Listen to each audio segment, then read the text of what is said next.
The morning mist clung to the Utah mountains like a widow's veil, thin and gray against the awakening sky. Spring had come reluctantly to the valley in 1884, leaving patches of stubborn snow in the shadows of pine trees and along the northern slopes where the sun's fingers couldn't quite reach. The air carried that peculiar sharpness of mountain mornings, clean, cold, and somehow lonely. Thatcher Kane stood on his porch, coffee mug steaming in his calloused hands, watching the sunrise paint the peaks in shades of rose and gold. At 40, he wore his solitude like a second skin, comfortable in its familiarity yet heavy as wet wool. His face, weathered by wind and sun, bore the map of a man who'd traveled far without ever leaving this valley. Deep lines bracketed his mouth, carved by years of keeping words inside rather than letting them out. The ranch sprawled before him, 200 acres of grazing land bordered by wild forest and mountain streams. It wasn't much compared to the big operations down in Salt Lake Valley, but it was his. Every fence post, every outbuilding, every improvement bore the mark of his own hands. 15 years he'd worked this land alone. 15 years since Margaret's fever had taken her and left him with nothing but memories and the echoes of what might have been. He didn't think about women anymore, or at least, that's what he told himself during the long days of mending fences and the longer nights of staring at the fire. The town folks in Millwater, 20 miles east, had long since stopped their matchmaking attempts. That Kane fellow, they'd say, shaking their heads, might as well be a monk up there in his mountains. The cattle were already stirring in the lower pasture, their breath creating small clouds in the cold air. Thatcher finished his coffee in one long swallow and set about the morning chores with the mechanical precision of a man who'd done the same tasks thousands of times. Feed the horses, check the water troughs, inspect the fence line where the wolves had been testing it lately. Every movement was purposeful, economical, designed to fill the hours until exhaustion would grant him dreamless sleep. It was near noon when he saw the dust cloud rising from the wagon road. Visitors were rare enough to be remarkable. The last had been Jake Monroe 3 weeks ago, come to buy a bull. Thatcher squinted against the sun, trying to make out the approaching figure. Not a wagon, but a single person on foot, moving with the uncertain gait of someone near the end of their strength. He set down the harness he'd been repairing and walked toward the road, curiosity overcoming his usual reluctance for company. As the figure drew closer, he felt his stomach tighten with an unfamiliar sensation. Not quite fear, not quite anticipation, but something that made him want to turn back to the safety of his barn. It was a woman. She wore a traveling dress of brown wool, now gray with dust, and carried a single carpet bag that seemed to grow heavier with each step. Her bonnet had slipped back, revealing hair the color of autumn leaves. Not quite red, not quite brown, but something in between that caught the light like burnished copper. When she lifted her head and saw him, she stopped, swaying slightly like a young tree in wind. "Mr. Thatcher Kane?" Her voice was hoarse with exhaustion, but there was steel beneath the weariness. He nodded slowly, not trusting his voice. When was the last time a woman had spoken his name? Years, many years. "Thank the Lord," she breathed, and then her knees buckled. Thatcher moved without thinking, catching her before she hit the ground. She was lighter than he expected, bird-boned beneath the heavy wool. Her face, pale with fatigue, was younger than he'd first thought, perhaps 25, maybe 30. Fine lines around her eyes suggested laughter, though none graced her face now. "Water," she whispered. He half carried, half walked her to the porch, settling her in the old rocking chair Margaret had loved. His hands shook as he pumped water from the well, and he cursed himself for the weakness. She was just a lost traveler, nothing more, nothing to do with him. She drank greedily, color slowly returning to her cheeks. When she'd emptied the cup twice, she leaned back and gave him a smile that was equal parts exhaustion and triumph. "I've come such a long way," she said. 3 days on the train, then the stage to Millwater. Then walking since dawn when the stage driver said he wouldn't go any further into the mountains. She reached into her bag with trembling fingers and withdrew an envelope. But I'm here now. I'm Eloise Mercer. Mr. Kane, your bride. The words hit him like a physical blow. He took a step back, shaking his head. There's some mistake. Miss, I didn't send for any bride. Her smile faltered. But the letter. You wrote to the agency in Chicago, said you needed a wife. Someone strong enough for mountain living, not afraid of hard work. She held out the envelope with desperate certainty. It's all here. Your letter, your directions, your signature. Thatcher took the letter with numb fingers. His own name stared back at him from the bottom of the page, but the words above it were foreign, the handwriting not his own. Someone had written to a matrimonial agency in his name, promised marriage to this woman, given detailed directions to his ranch. This isn't my hand, he said quietly. I never wrote this. The color that had returned to her face drained away again. She stared at him, then at the letter, then back at his face, as if searching for some sign of deception. But I left everything. I traveled 2,000 miles. I have nowhere else to go. The silence stretched between them, broken only by the distant lowing of cattle and the whisper of wind through the pines. Thatcher could see the moment when the full weight of her situation settled on her shoulders. Her spine straightened, chin lifted, but her hands trembled as she smoothed her dusty skirts.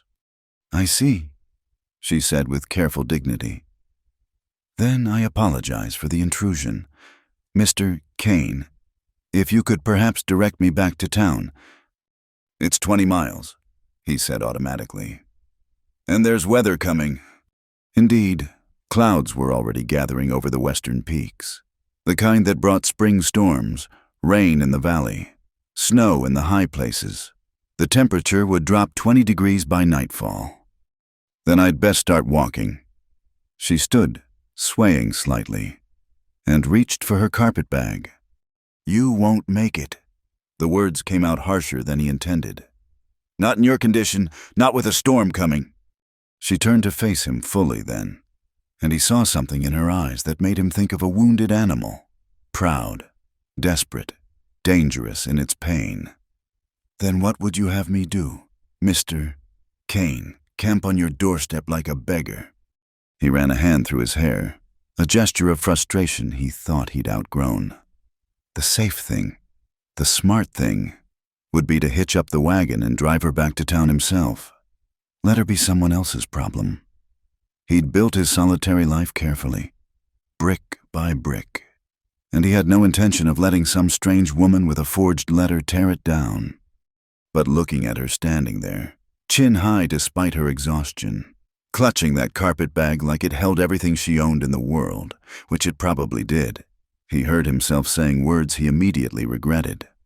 You can stay the night, just tonight. The storm will pass by morning, and I'll take you to town myself. Relief flickered across her face before she shuttered it behind politeness. That's very kind. Mr. Kane, I'll work for my keep. Of course, I'm not afraid of hard work, despite what you might think looking at me now. He almost smiled at that. There's a room off the kitchen, was meant for a housekeeper, back when... He stopped, unwilling to finish the sentence.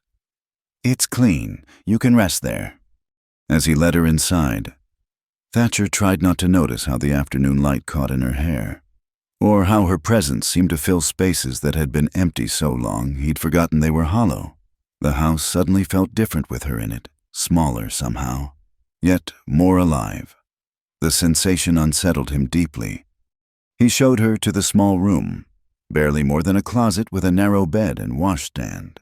She set her carpetbag down carefully and turned to him with those eyes that seemed to see too much. Who do you think wrote the letter, if not you? He shrugged, uncomfortable with speculation and even more uncomfortable with her nearness in the small space. Could be anyone's idea of a joke. Doesn't matter now. It matters to me, she said softly. Someone wanted me to come here. Someone thought you needed... She trailed off. color rising in her cheeks. "I don't need anything," he said, more roughly than necessary. "I'll bring water for washing. Supper's at 6. He left before she could respond, fleeing to the familiar sanctuary of his barn. But even there, surrounded by the comforting smells of hay and horses, he couldn't shake the image of her standing in his house, looking like she belonged there. The storm rolled in as predicted, bringing sheets of cold rain that hammered on the roof and turned the yard to mud. Thatcher went through the motions of evening chores, all the while aware of the light glowing in the kitchen window, a sight he hadn't seen in 15 years. When he finally entered for supper, he found she'd transformed the space. The table was set with dishes he'd forgotten he owned. The stove radiated warmth, and the air smelled of baking bread. She stood at the stove, having changed into a simple blue dress, her hair pinned up in a practical bun that left her neck bare. "I hope you don't mind," she said without turning. "I found supplies in your pantry. It seemed the least I could do." He stood in his own doorway like a stranger, watching her move about his kitchen with easy efficiency. She'd made stew from the dried beef and root vegetables, biscuits from the flour and lard, even a pot of coffee that smelled better than anything he'd made in years. They ate in silence, broken only by the storm outside. Thatcher found himself stealing glances at her across the table, noting the delicate way she held her spoon, the straight line of her spine despite her obvious exhaustion. When their eyes met, he looked away quickly, focusing on his plate as if it held the secrets of the universe. After supper, she insisted on cleaning up despite his protests. He retreated to his chair by the fire, pretending to read a week-old newspaper while actually watching her work. She moved with the unconscious grace of someone who'd spent their life in motion. And he found himself wondering what had driven her to answer a false letter, to travel across the country to marry a stranger. When she finished, she stood uncertainly in the middle of the room. "Thank you, Mr. Kane, for the shelter, for the kindness." "It's not kindness," he said, needing her to understand. "Just common decency. Any man would do the same." "No," she said quietly. "They wouldn't." Something in her voice made him look up sharply, but she was already moving toward her room. "Good night, Mr. Kane." "Good night, Miss Mercer." Long after she'd closed the door, Thatcher sat staring at the fire. The house felt different with her in it, warmer, yes, but also more dangerous. He'd spent 15 years building walls around his heart, thick ones mortared with routine and solitude. One day, one woman, shouldn't be enough to shake them. But as the storm raged outside and the fire burned low, he found himself remembering the weight of her in his arms when she'd fainted, the determination in her eyes when she'd realized the truth, the quiet dignity with which she'd accepted her fate, and for the first time in 15 years, Thatcher Kane felt the stirring of something he'd thought long dead, a whisper of possibility, faint as spring's first thaw but just as impossible to ignore. Tomorrow he would take her to town. Tomorrow he would return to his solitude. Tomorrow everything would go back to the way it was supposed to be. But tonight, with the sound of her breathing just beyond the thin wall and the storm sealing them in together, tomorrow seemed very far away. The storm hadn't passed by morning. Instead, it had settled over the valley like an unwelcome guest, turning the wagon road into a river of mud and making travel impossible. Thatcher stood at the window, coffee growing cold in his hands, watching the rain sheet down in gray curtains. Behind him, he could hear Eloise moving quietly in the kitchen, the domestic sounds both foreign and achingly familiar. "I can try walking if you need me gone," she said from the doorway. He didn't turn. "You'd be dead before you reached the first mile marker. Road's washed out by now anyway." "Then I'll work for my keep." Her voice held that same determined steel he'd noticed yesterday. "I won't be a burden." He finally looked at her then. She'd pinned her hair up severely, worn her plainest dress, and her hands were already red from washing dishes in lye soap. She was trying to make herself useful, unobtrusive, necessary. The realization annoyed him for reasons he couldn't name. "Suit yourself," he said curtly and headed for the barn. The letter lay on his kitchen table where he'd left it, and he found himself studying it again while she worked. The forgery was clever. Whoever had done it knew enough about him to make it believable. They'd mentioned Margaret, though not by name.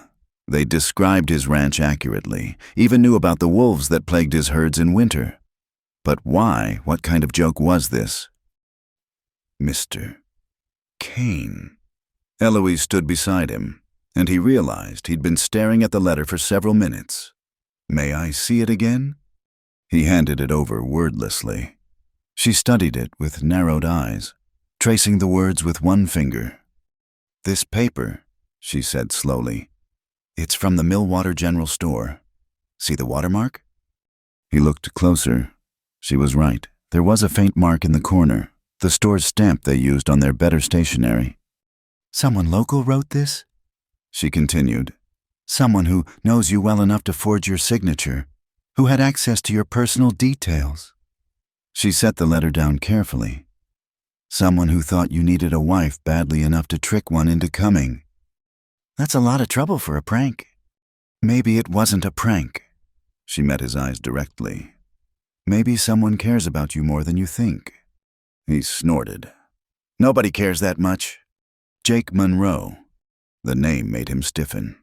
Jake had been his friend since they were boys, had stood with him at Margaret's graveside, had tried countless times over the years to drag him back into the world of the living. Jake, who'd been acting strange during his last visit, asking odd questions about loneliness and the future. "I'll deal with Jake when the weather clears," Thatcher said darkly. "What will you do to him?" "Haven't decided yet." She surprised him by laughing, a soft sound like water over stones. "Well, when you do decide, perhaps remember that his intentions, however misguided, came from kindness." Kindness. He tasted the word like something bitter. "Lying to you, dragging you across the country, leaving you stranded here, that's kindness." "He gave me a chance to leave a place where I had no future," she said quietly. "Even if it was built on a lie, it was still a chance." He wanted to ask about that place, that lack of future, but the words stuck in his throat. Instead, he grabbed his coat and headed back into the rain, needing distance between them. The day crawled by with agonizing slowness. Every time he entered the house, for meals, for tools, for any excuse, he found evidence of her presence. Floors swept, windows cleaned, bread rising by the stove. She worked with a quiet efficiency that spoke of long practice, never idle, never complaining despite the obvious blisters forming on her hands. By evening, the storm had intensified. Thunder rolled through the valley like artillery fire, and lightning illuminated the mountains in stark, white flashes. They ate another silent supper, but the atmosphere was different, charged with the electricity of the storm, and something else. Something that made him hyper-aware of every movement she made. "I should check the stock," he said when the meal was done. In this weather, she looked genuinely concerned. "Surely the animals can survive one night without—" A crack of lightning struck somewhere close, the thunder following immediately. The windows rattled, and Eloise flinched, her hand going to her throat. "Afraid of storms?" he asked, not unkindly. "Not afraid, just respectful of their power." She stood and began clearing the table. "My father used to say thunder was God moving furniture in heaven, made it less frightening when I was small." "Your father's still alive?" Her hand stilled for just a moment. "No, nor my mother. The consumption took them both 3 winters ago." "I'm sorry." She shrugged, but he saw the tension in her shoulders. "It's why I answered the advertisement. No family, no prospects. Just a position at a boarding house that paid barely enough to keep me alive. Your letter, the letter I thought was yours, seemed like providence. And instead you got fraud. And instead I got shelter in a storm," she corrected softly. "Sometimes that's providence enough." The fire crackled in the hearth as they finished cleaning up together, working in a synchronization that surprised him. When had he learned to anticipate her movements? To hand her dishes before she reached for them? When had the kitchen become a space they shared rather than his alone? "Tell me about her," Eloise said suddenly. He didn't pretend not to understand. "Why?" "Because her absence fills this house like smoke. Because you flinch every time you look at something she might have touched. Because I think you've been haunted so long you've forgotten what it's like to be among the living." The words should have angered him. Instead, he found himself sinking into his chair by the fire, suddenly exhausted. Margaret was light. She laughed at everything, found joy in small things. A new calf, the first wildflowers, the way ice formed on the windows in winter. She made this place a home. "How long were you married?" 3 years.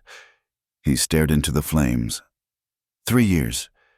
And then the fever came. I was in town when she fell sick. By the time I got back..." He stopped, the memory still sharp enough to cut. "She died calling my name, and I wasn't there." The silence stretched between them, filled with the sound of rain and regret. Then Eloise did something unexpected.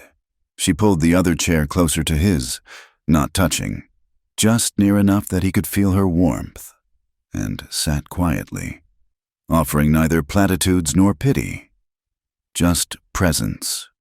"I used to work in a boarding house," she said after a while, her voice low and conversational. 16-hour days, serving men who thought a serving girl was fair game for whatever they wanted. The owner, Mr. Garrett, was the worst. He'd corner me in the pantry, put his hands... She stopped, took a breath.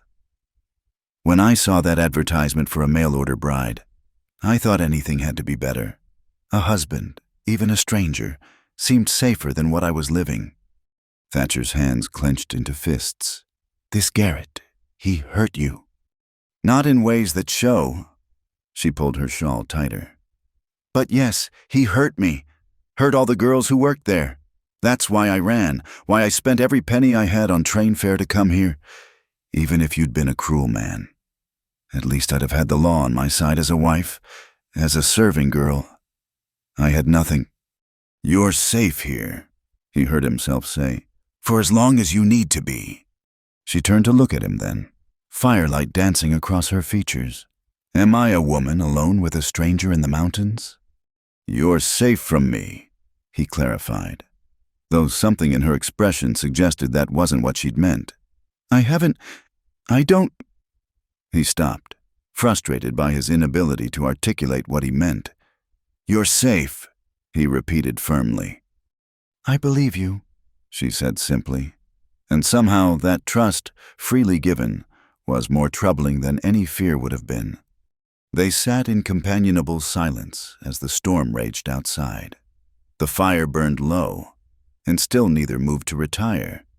It was as if the night had created a space outside of time, where the normal rules didn't apply, where a grieving widower and a desperate woman could simply exist in the same moment without past or future to complicate things.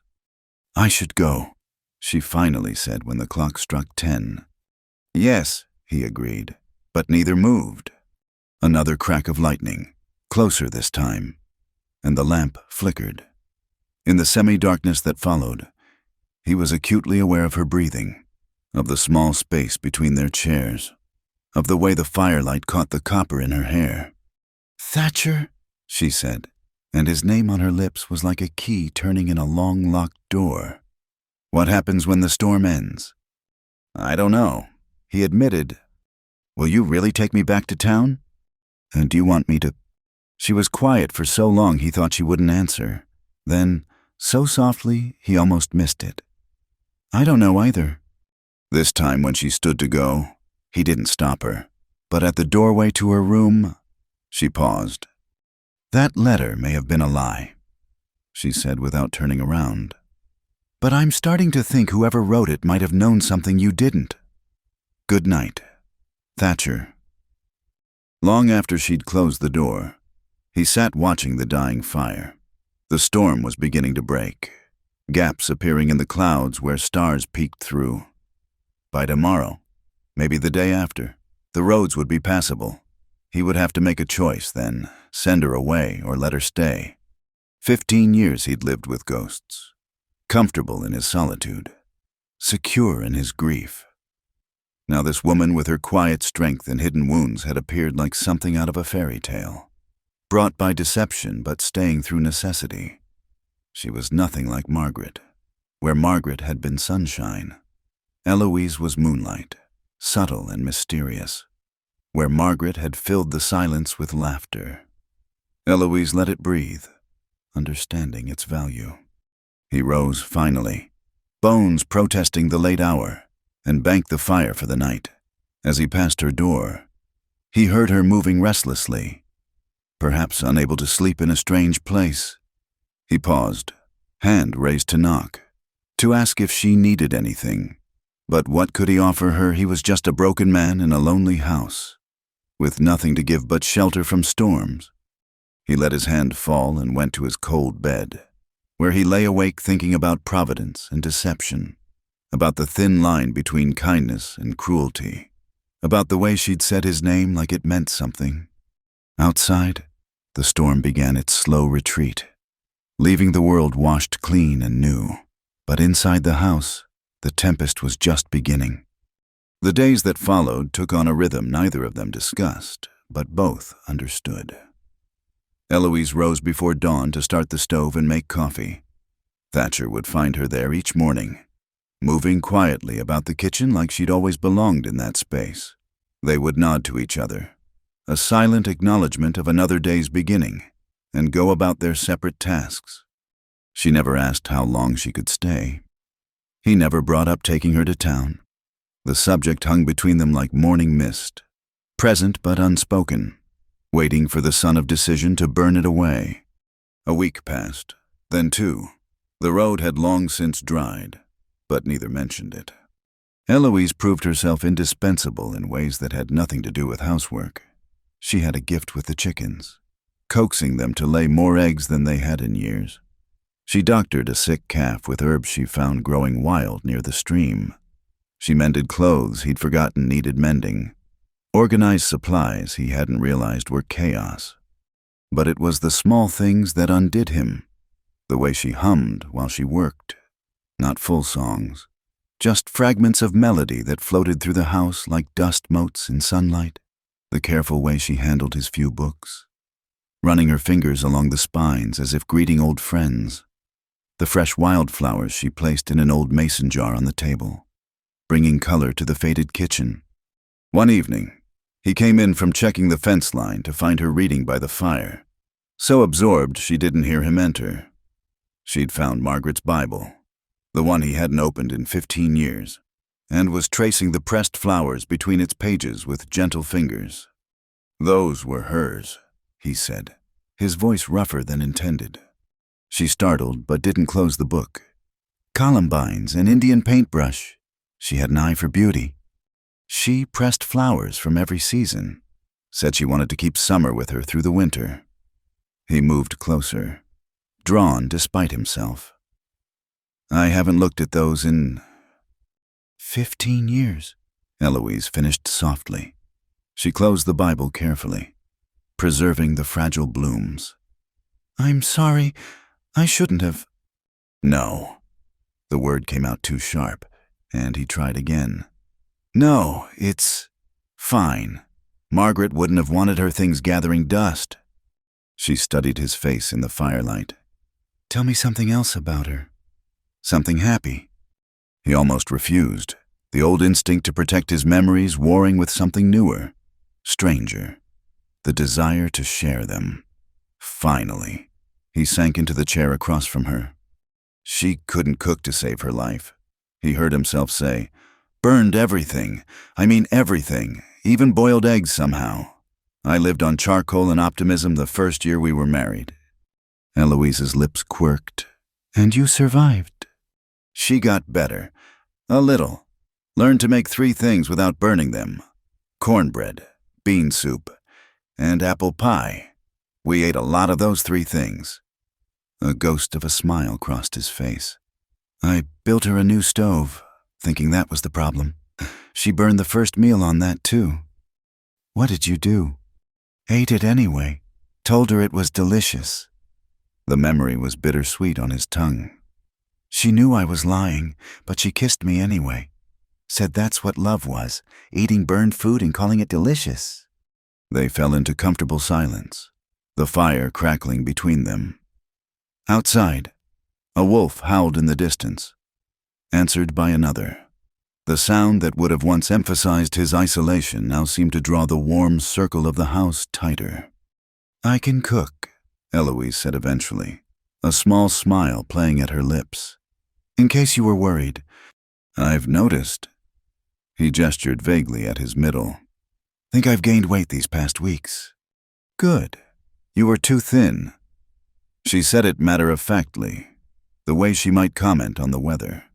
But something in her tone made him aware of her attention, of being seen in a way he hadn't been in years. The next morning brought the first real test of their fragile domesticity.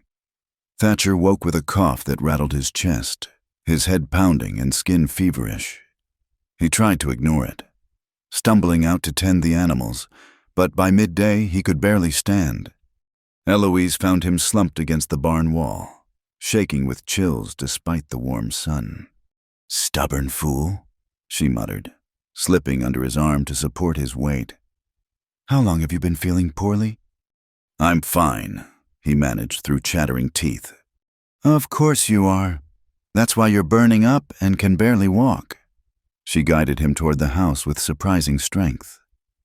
Men, you'd work yourselves to death rather than admit weakness. He wanted to protest, but she was right. The short walk to the house left him gasping, and he collapsed into bed without argument. Through the haze of fever, he was aware of her moving around the room, cool cloths on his forehead, bitter tea forced between his lips, blankets added and removed as his temperature spiked and fell. Don't, he mumbled when she sat beside the bed to change the cloth on his head. You'll catch it. Hush. Her fingers were gentle on his burning skin. I've nursed worse than this. Scarlet fever went through the boarding house 2 winters ago. This is just a chest cold with delusions of grandeur. Time blurred. He dreamed of Margaret, of snow, of wolves circling the house.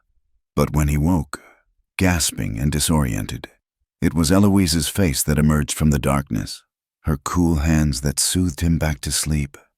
On the 3rd day, the fever broke. He woke clear-headed but weak as a newborn calf, to find Eloise asleep in the chair beside his bed. She'd pulled it close enough to reach him easily, and even in exhaustion. One hand rested on the quilt near his arm, as if maintaining connection even in sleep. He studied her face in the morning light, seeing the toll the past days had taken. Dark circles under her eyes, worry lines around her mouth, her usually neat hair escaping its pins. She'd worn herself out caring for him, this woman who owed him nothing, who'd stayed despite having every reason to leave. When had she become essential? When had the thought of her leaving become unbearable? She stirred, eyes fluttering open to meet his. For a moment, neither moved, caught in that vulnerable space between sleep and waking where defenses haven't yet risen. Her hand shifted slightly, fingertips brushing his arm, and he felt that touch like a brand through the quilt. Your fever's gone, she said softly, not moving her hand. Thanks to you. You'd have done the same for me. Would I? He genuinely didn't know. 2 weeks ago, he'd have said no, now. She sat up, withdrawing her hand, and he felt the loss keenly. I'll make you some broth. You need to rebuild your strength. But she didn't move immediately, and neither did he. The morning sun slanted through the window, painting golden stripes across the floor, and in that light, she looked like something from a dream, too good for his rough hands and shuttered heart, too real to be dismissed as fancy. Eloise, he said, her name feeling important in his mouth. Yes, but whatever he'd meant to say died unspoken. Instead, he watched her rise and smooth her skirts, watched her touch his forehead once more to check for fever. watched her smile when she found it cool. Such simple gestures. Yet they unmade him more thoroughly than illness had. That evening, he insisted on sitting by the fire despite her protests. His legs shook with the effort, but he needed to be upright, needed to reclaim some sense of normalcy. She hovered nearby, ready to catch him if he faltered, and he found he didn't mind her concern. "I've been thinking," she said, settling into what had become her chair, "about the letter." He waited, watching her gather her thoughts. Whoever wrote it knew things about you that suggest real friendship. But more than that, they knew what kind of woman to request. Someone used to hard work, not afraid of isolation, experienced with loss. She met his eyes. They weren't just trying to find you any wife. They were trying to find you the right wife. "There is no right wife for me," he said automatically, though the words felt false even as he spoke them. "No?" She tilted her head. "Then what am I doing here?" "Thatcher, why haven't you sent me away?" He had no answer for that. Or rather, he had too many answers, none of them safe to speak aloud. "Because you make the house feel alive again. Because your humming drives away the silence. Because when you smile, I remember what warmth feels like." "I don't know," he said finally. She nodded as if that was answer enough. "Your friend, Jake. When you see him next, what will you say?" "I haven't decided." "May I make a suggestion?" At his nod, she continued. "Thank him. Thank him for lying, for dragging you into this mess. For caring enough to try," she corrected gently. "For seeing past your walls to what you actually need. For being brave enough to risk your anger to help you." She paused, firelight dancing across her features. "I've had precious little kindness in my life. Thatcher, I recognize it when I see it, even when it comes in strange packages." He stared into the fire, processing her words. Jake had risked their friendship with this deception, had gone to elaborate lengths to bring this woman into his life. Not just any woman, this specific woman who could doctor calves and make cornbread and sit quietly by a sickbed for 3 days without complaint. He had no right, he said, but the heat had gone out of the words. "No," she agreed. "He didn't. But rights and love don't always align neatly. Sometimes the people who love us most are the ones willing to overstep, to push us toward what we need rather than what we think we want." "And what do I need?" She was quiet for a long moment. "I think you need to stop living like you died with her. I think you need to remember that honoring the dead doesn't require joining them." She rose, moving toward her room. "And I think you need to decide whether you want me to stay because you need a housekeeper, or for other reasons entirely." She left him there, staring into the dying fire, her words echoing in the silence. Outside, spring was fully upon them. He could hear it in the night birds' songs, smell it in the breeze through the cracked window. The world was renewing itself, as it did every year, indifferent to human grief. He thought about Jake, probably worried sick about what had become of his scheme. Thought about Eloise, sleeping just beyond that thin wall, her presence both balm and torment. Thought about Margaret, who'd loved spring above all seasons, who'd made him promise to keep living if something happened to her, a promise he'd kept in letter but not in spirit. Thatcher banked the fire and made his way to bed, still weak but oddly lighter.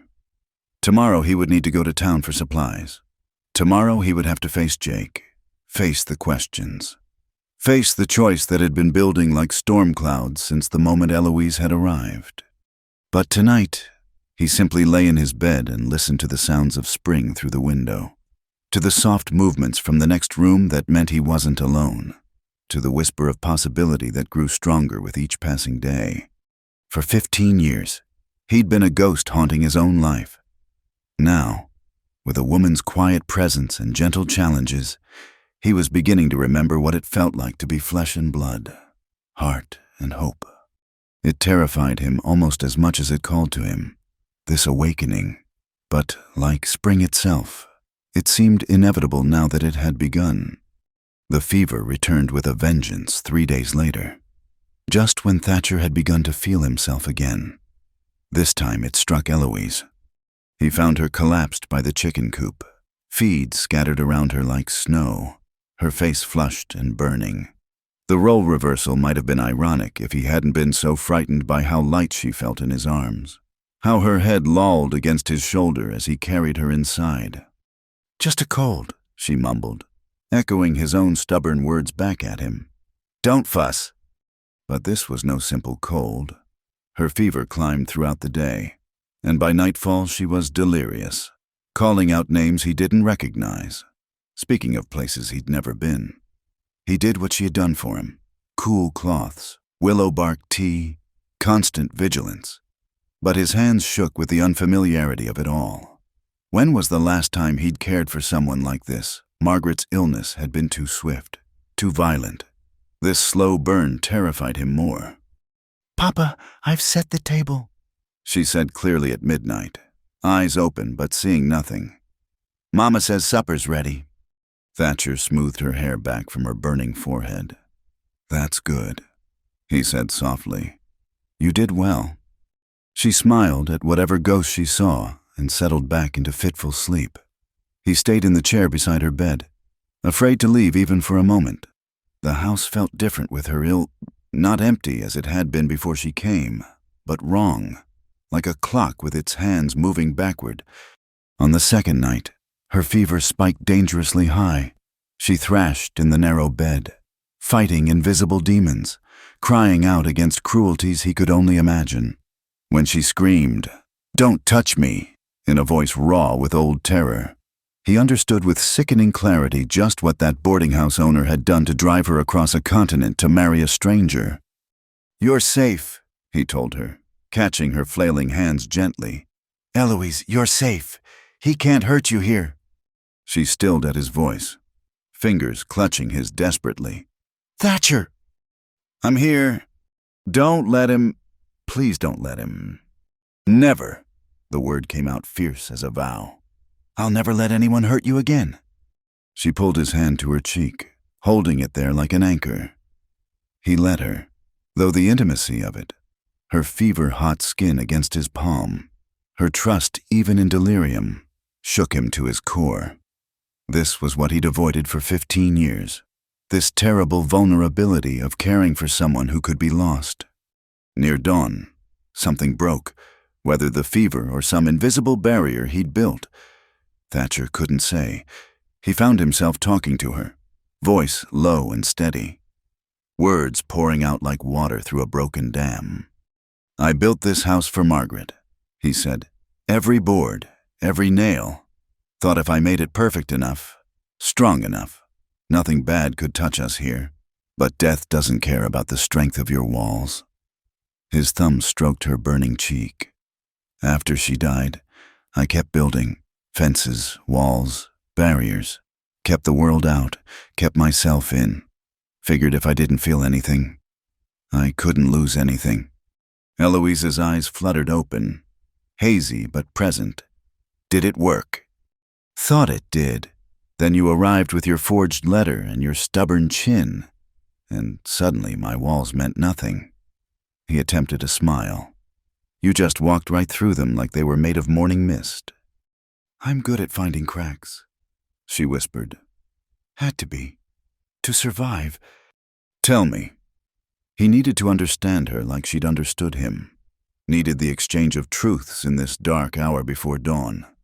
She was quiet so long he thought she'd drifted back to sleep. Then, "My parents ran a small shop in Cincinnati.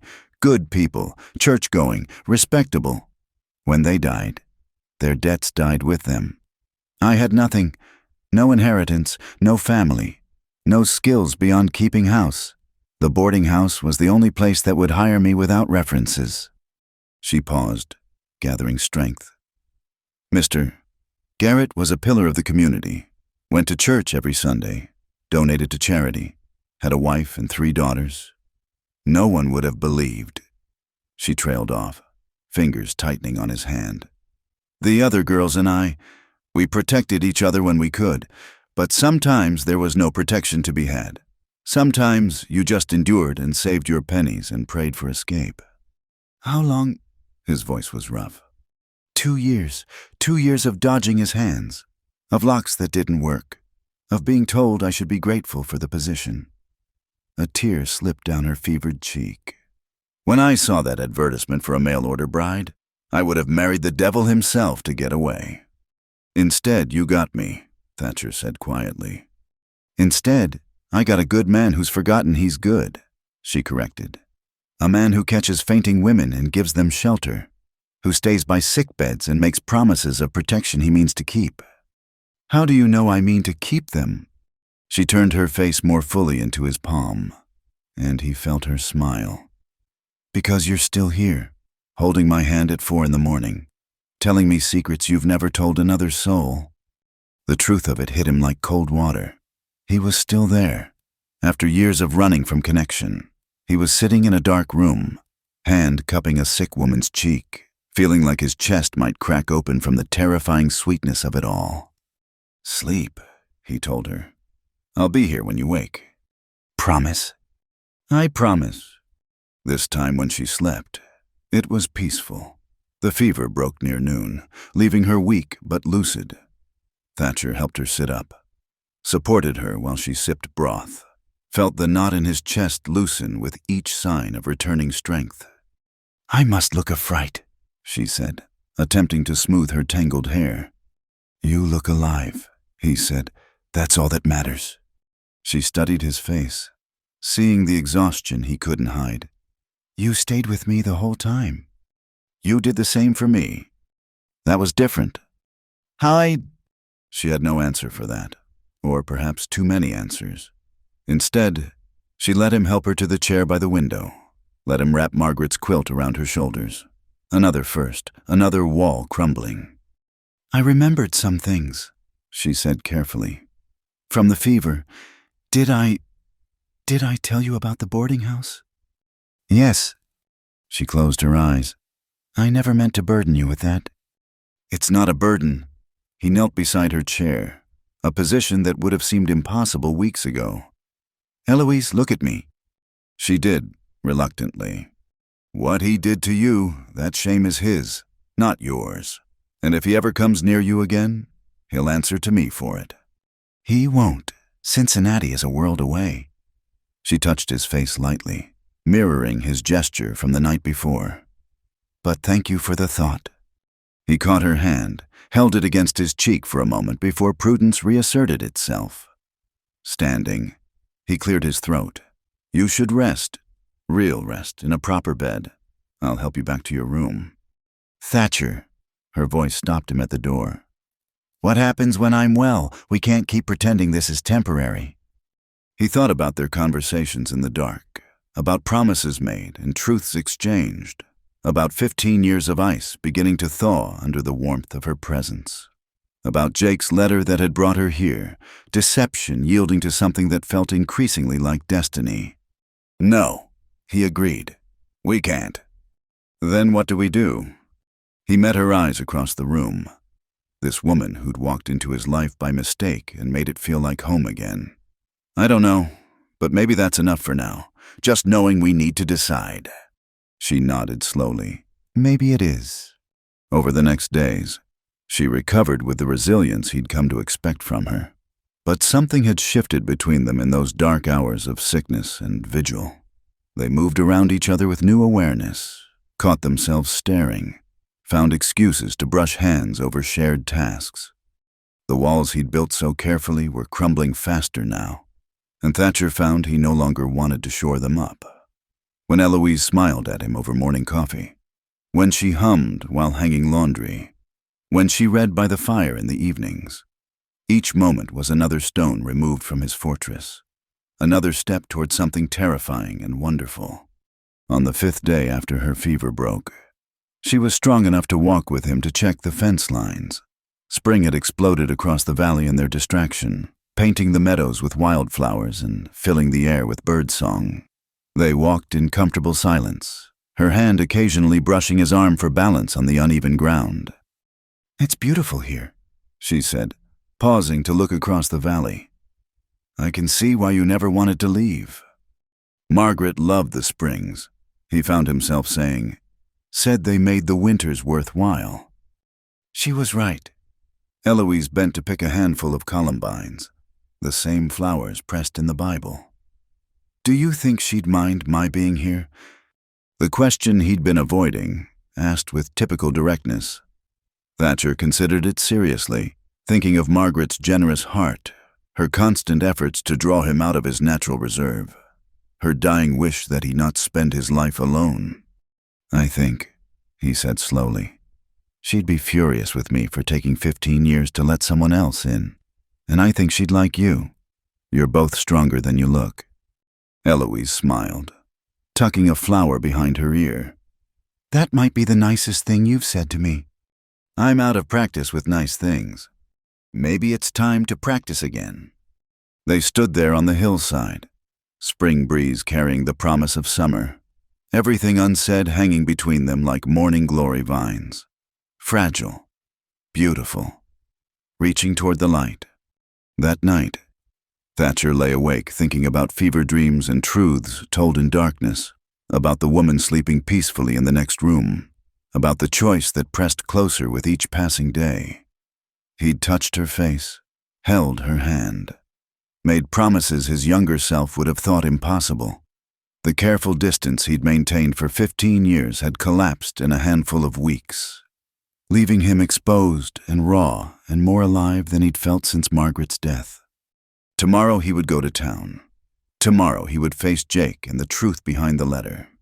Tomorrow he would have to decide whether to step fully into this new life Eloise had brought with her or retreat back to the safety of his shadows. But tonight, with her presence filling the empty corners of his house and heart, he allowed himself to imagine what choosing life might look like. It looked like shared mornings and evening conversations, like someone to care for and be cared for in return, like a future that held more than just endurance. It looked like everything he'd convinced himself he didn't need, and everything he was beginning to realize he couldn't live without. The ride to Millwater took 3 hours through countryside bursting with spring glory, but Thatcher barely noticed the wildflowers or birdsong. His mind churned with what he would say to Jake, how he would explain Eloise, what decisions needed making. Beside him on the wagon seat, Eloise sat quietly, her presence both calming and unsettling. You don't have to come, he'd told her that morning. Yes, I do, she'd replied simply. This concerns me as much as you. Now, watching her from the corner of his eye as she took in the scenery, he was glad for her company. She wore her best dress, still plain by town standards but clean and pressed, and had pinned her hair up carefully. She looked respectable, determined, and far too pretty for his peace of mind. Millwater appeared around a bend, its main street bustling with Saturday commerce. Thatcher felt the familiar tightness in his chest that town always brought. But Eloise's quiet, it's smaller than I expected, somehow made it bearable. He pulled up outside Monroe's general store, helping Eloise down from the wagon. Several townspeople stopped to stare. Thatcher Kane with a woman was news enough to fuel gossip for weeks. Let me handle Jake, he said quietly. No. She adjusted her bonnet with steady hands. We handle him together. The bell above the door announced their arrival. Jake Monroe looked up from his ledger, and his face went through a series of expressions. Surprise, guilt, hope, before settling on wary welcome. Thatcher, and this must be... He trailed off, clearly unsure how to finish. Miss Eloise Mercer, she said, stepping forward with her chin high. The woman you tricked into coming here. Jake had the grace to flush. Now, Miss, I wouldn't say tricked. What would you say? Thatcher's voice was dangerously quiet. Deceived, manipulated, lied to. I'd say helped, Jake shot back, some of his own temper showing. Lord knows you weren't going to help yourself. 15 years. Thatcher, 15 years of watching you waste away in those mountains, turning down every invitation, rejecting every kindness. That was my choice to make. Was it, or were you just too stubborn to see you were dying by inches?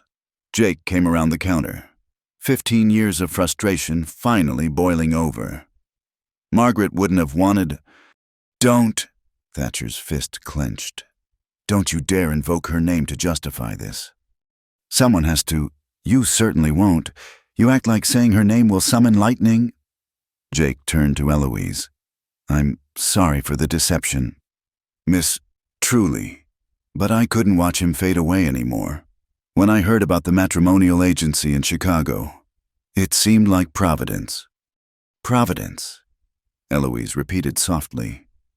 "You know, Mr. Monroe, I've been thinking about that word quite a bit lately." Both men looked at her, surprised by her calm tone. "I came here through deception, yes, but I stayed by choice. And what I found was a good man who'd forgotten how to live. And a life I never dared dream of having." She looked between them. "So perhaps your methods were wrong, but I can't say I regret the results." Jake's shoulders sagged with relief. "Then you'll stay. You'll marry him." "That's not your decision to make either," Thatcher growled. But Eloise placed a gentle hand on his arm. "No, it's ours," she agreed. "But first, I need to know something. Mr. Monroe, the letter mentioned specific things, details about Mr. Kane's life, his needs, his past. How did you know what to write?" Jake looked uncomfortable. "I've known Thatcher since we were boys. I knew what kind of woman might suit him. Someone strong, independent, not afraid of solitude. Someone who'd understand loss." He met Thatcher's eyes. "Someone like Margaret in spirit, if not in particulars." "And the watermarked paper? I wanted it to be traced back to me eventually. I'm not a coward. I knew he'd figure it out." Jake straightened his shoulders. "I'm not sorry. Thatcher, I'd do it again. Seeing you standing here with her, looking more alive than you have in 15 years, I'd do it 100 times. The store fell silent except for the ticking of the wall clock. Thatcher felt Eloise's hand still on his arm, grounding him. The rage he'd carried to town was dissipating, replaced by something more complex. Not quite forgiveness, but perhaps understanding. "You had no right," he said finally. "No," Jake agreed. "I didn't, but I had a friend who was drowning, and throwing him a rope seemed more important than respecting his right to sink. And if I'd been cruel to her, if I'd turned her away in that storm. But you didn't." Jake's smile was sad. "I knew you wouldn't. The Thatcher I grew up with, the one who built a house with his bare hands for love. He was still in there somewhere. He just needed reminding." Eloise squeezed Thatcher's arm gently. "May I speak with Mr. Monroe privately for a moment?" Thatcher looked at her in surprise, but something in her expression made him nod. He stepped outside, leaving them alone. Through the window, he watched Eloise speak earnestly to Jake, saw his friend's face go from wary to amazed to something like hope. When she finished, Jake took her hand and shook it formally, like sealing a business deal. She emerged a few minutes later, looking satisfied. "What was that about?" Thatcher asked.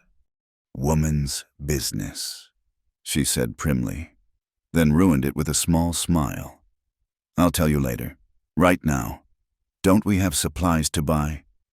They spent the next hour gathering necessities: flour, coffee, salt, fabric Eloise insisted she needed for new curtains.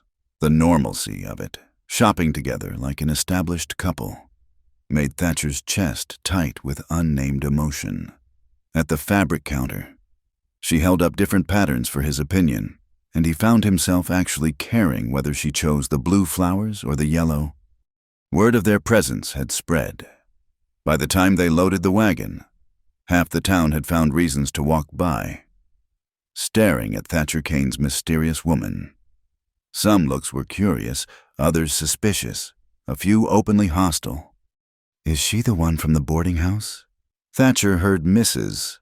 Henderson whisper, "The one who showed up claiming to be a mail-order bride." "Bold as brass," another woman replied. "Moving in with a man unwed? What kind of example is that?" Eloise's chin lifted a fraction, but she kept loading parcels. "Thatcher." However, had heard enough. "Miss Mercer is a respectable woman who's been helping with my house," he said loudly enough for the gossips to hear. "Anyone who suggests otherwise will answer to me." The women scattered like chickens, but Thatcher knew the damage was done. Eloise's reputation, already fragile from her unconventional arrival, would be shredded by week's end. "You didn't have to do that," she said quietly as they drove out of town. "Yes, I did. They're not entirely wrong. I am living with a man unwed, in their eyes. That makes me—" "Stop!" He pulled the wagon to a halt on the empty road. "You're the most respectable woman I know. You've worked yourself raw caring for a stranger, nursed me through sickness, brought life back to a dead house. If that's not respectable, then the word has no meaning." She looked at him with those dark eyes that saw too much. "Is that all I am to you, respectable?" The question hung between them like a challenge. Thatcher thought of all the things she was necessary, infuriating, beautiful, brave. None of them felt safe to say aloud. "You know you're more than that," he said roughly. "Do I?" She turned to face him fully. "Because sometimes I think you've grown so used to hiding from feelings that you've forgotten how to show them. Sometimes I think you care for me only to pull back like you've touched fire." "Eloise."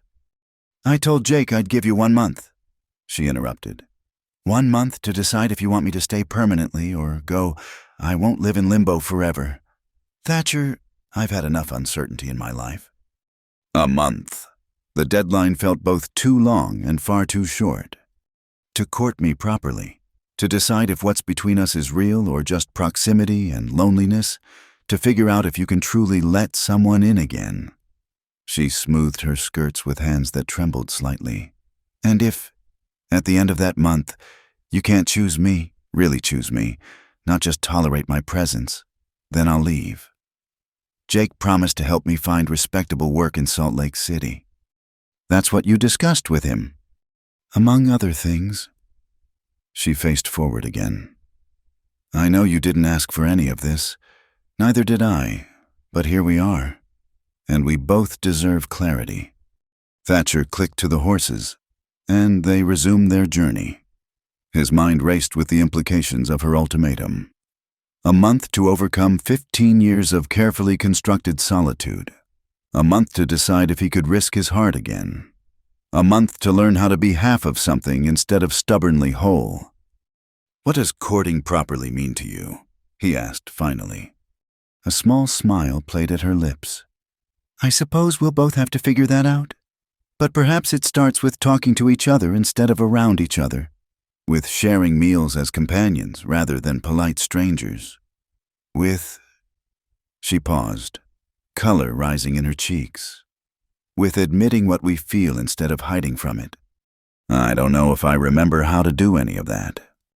"Then we'll learn together." She glanced at him sideways. "Unless you'd rather I leave now, save us both the trouble." "No." The word came out more forcefully than intended. "No, I want you to stay." "For the month." He thought about mornings without her humming, evenings without her quiet presence by the fire, the house returning to its tomb-like silence. "For the month," he agreed, though the words felt incomplete. They drove the rest of the way in thoughtful silence. As the ranch came into view, nestled in its valley with the mountains rising beyond, Eloise sighed softly. "What?" Thatcher asked. "It looked so forbidding that first day." She said, "Now it looks like home." Home. The word lodged in his chest like a splinter. When had his simple ranch house become home again instead of just shelter? When had the empty rooms filled with possibility? That evening, after supplies were stored and animals tended, they sat by the fire as usual. But everything felt different now, charged with awareness of the ticking clock, the month ahead, the decision that waited at its end. "Tell me something about yourself I don't know," Eloise said suddenly. Thatcher looked up from the harness he was mending. "What kind of something?" "Anything. A memory, a dream, a secret. We're supposed to be courting. After all, He thought for a moment. I wanted to be a teacher once, before I met Margaret. Thought I'd go to university back east, come back and start a school. What changed? Met her at a dance when I was 19. Took one look and knew I'd rather build a life with her here than chase dreams elsewhere.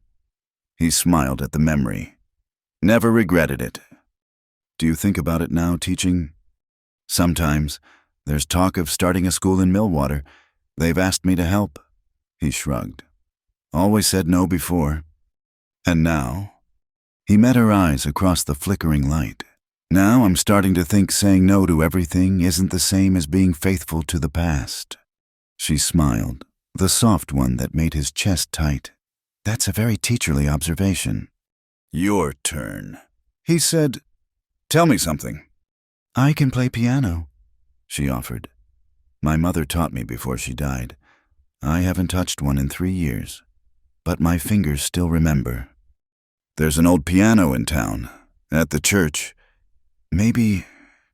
He stopped, unsure why he was suggesting outings like they had a future. Maybe we could go see it sometime, she finished gently. I'd like that.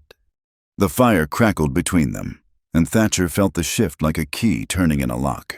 They were talking, really talking, not just exchanging necessary information. It felt rusty and strange and somehow wonderful. A month, he said quietly. A month, she agreed. Starting now. Outside, night settled over the valley with its blanket of stars. Inside, 2 people sat by a fire, beginning the careful work of building something new from the ashes of their separate griefs. It would not be easy. 15 years of solitude didn't dissolve in a moment, and trust came hard to those who'd been wounded.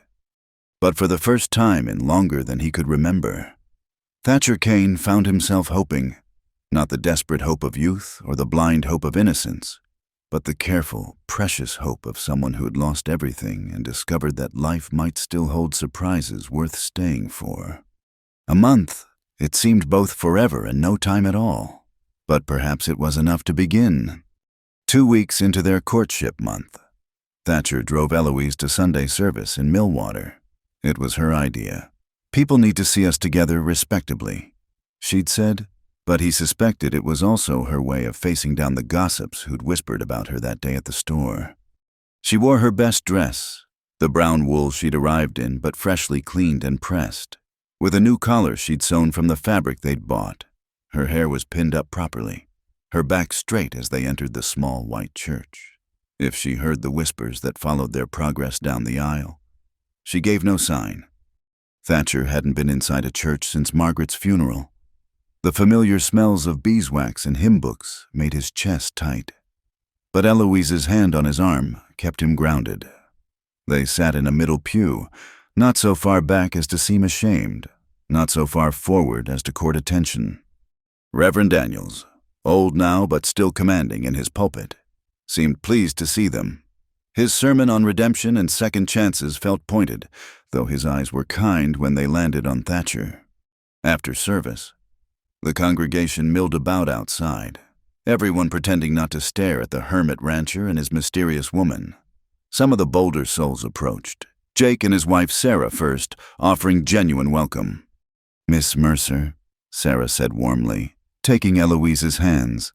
Jake's told me so much about you. I hope we can be friends. Others were less kind. Mrs. Henderson and her circle stood near the church steps, voices carrying deliberately. Living in sin, one muttered. What kind of woman moves in with a man like that? The desperate kind, another replied. Though I suppose when you've worked in a boarding house, standards are already low. Thatcher felt Eloise tense beside him. He started forward, but she held him back with surprising strength. Let me, she said quietly, then walked directly to the gossiping women. Ladies, she said pleasantly, I couldn't help but overhear your concerns about my reputation. How thoughtful of you to care so deeply about a stranger's moral welfare. Mrs. Henderson had the grace to flush. Well, that is, we simply feel... That a woman alone in the world should be judged harshly for accepting shelter and honest work. Eloise's smile never wavered, but steel showed through.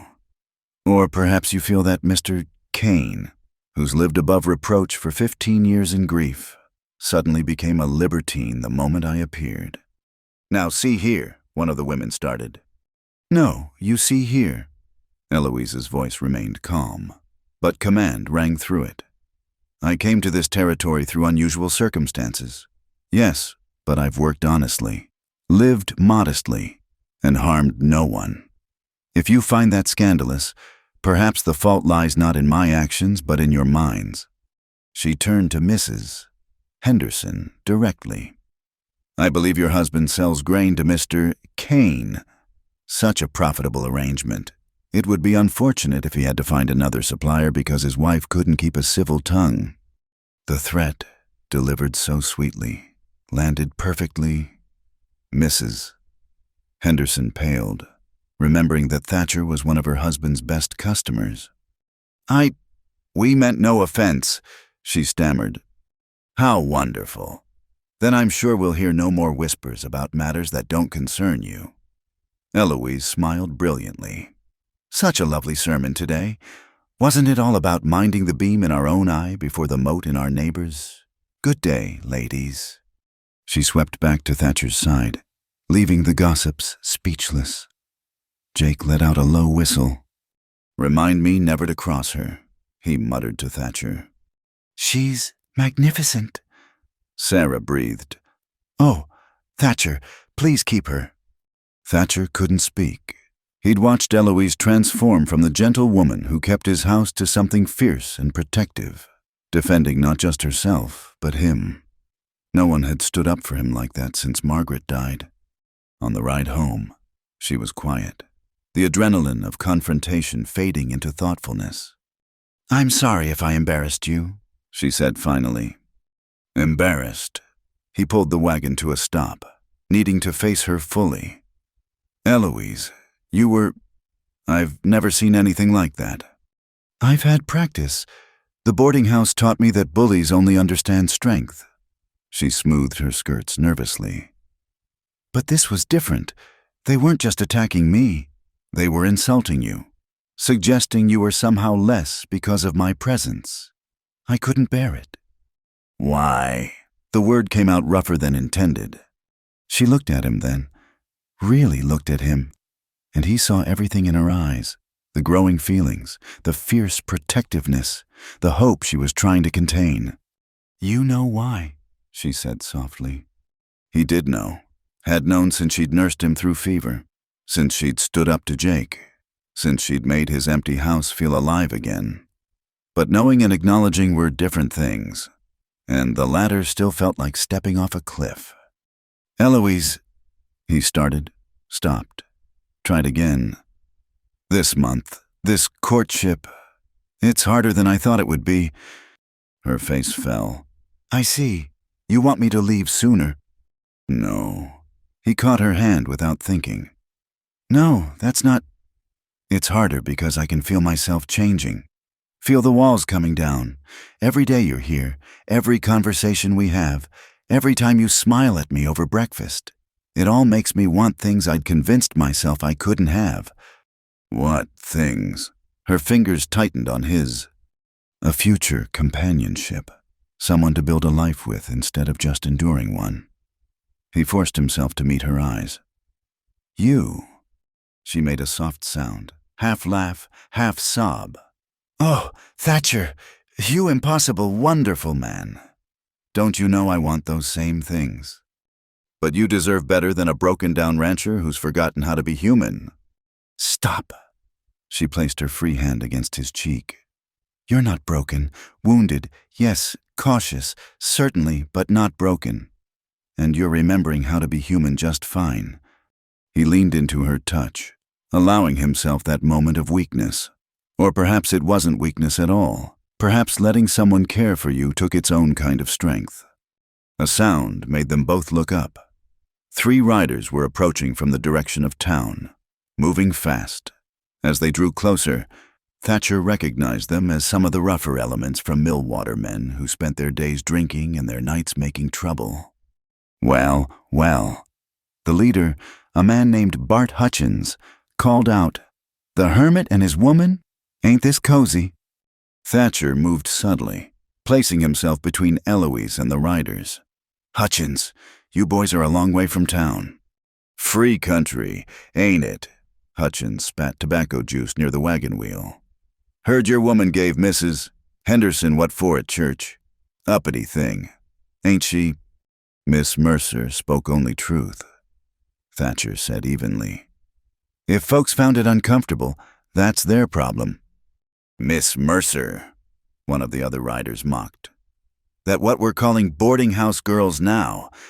Thatcher was out of the wagon before Eloise could stop him. He grabbed the speaker's leg and yanked, sending the man tumbling to the ground. The other two reached for weapons, but Thatcher already had his rifle in hand. "You boys have two choices," he said, voice deadly calm. "Apologize to the lady and ride on, or test whether 15 years of solitude has made me less willing to shed blood.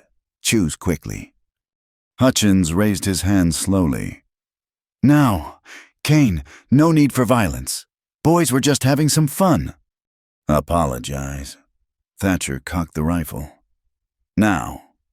The man on the ground scrambled to his feet. "Sorry, miss," he mumbled. "Didn't mean nothing by it." "Louder," Thatcher commanded. "And look at her when you speak." The man flushed, but complied, offering a clearer apology. The other two followed suit, though Hutchins' eyes promised this wasn't over. "Now get out of here," Thatcher said, "and spread the word. Anyone who disrespects Miss Mercer disrespects me. I've been peaceable these 15 years, but that can change real quick." The riders left, dust clouds marking their hurried retreat. Thatcher stood watching until they disappeared, rifle still ready, rage still burning in his chest. How dare they speak to her that way? How dare they reduce her to ugly assumptions and— "Thatcher!" Eloise's gentle voice broke through his anger. She'd climbed down from the wagon and stood beside him now. "They're gone. I'm safe." He lowered the rifle slowly. "They had no right." "No, they didn't, but you defended me, protected me." She touched his arm. "No one's ever done that before." "I'll always protect you," he said fiercely. "Always. As long as you're here, as long as you'll let me. I'll stand between you and anyone who tries to hurt you." "I know," she smiled, though her eyes were bright with unshed tears. "That's what makes you a good man, despite what you think of yourself." They returned to the wagon in thoughtful silence. The confrontation had stripped away pretense, revealed feelings too raw for the careful dance of courtship. Thatcher helped her up, his hands lingering on her waist a moment longer than necessary. "They'll talk more now," she warned as they headed home. "This will fuel gossip for weeks." "Let them talk. They'll do it whether we give them cause or not. It doesn't bother you having your quiet life disrupted?" He considered this. "My quiet life was killing me slowly. Maybe disruption is what I needed." That evening, as Eloise prepared supper, Thatcher found himself watching her with new eyes. She'd faced down the town gossips with grace, stood steady when confronted by rough men, shown courage he was only beginning to understand. But more than that, she'd defended him, not just from others' words, but from his own darkness. "Penny for your thoughts," she said, catching him staring.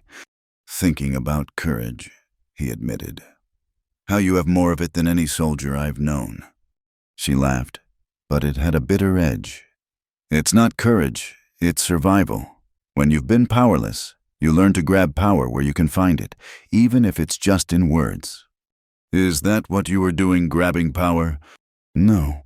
She set plates on the table with careful precision.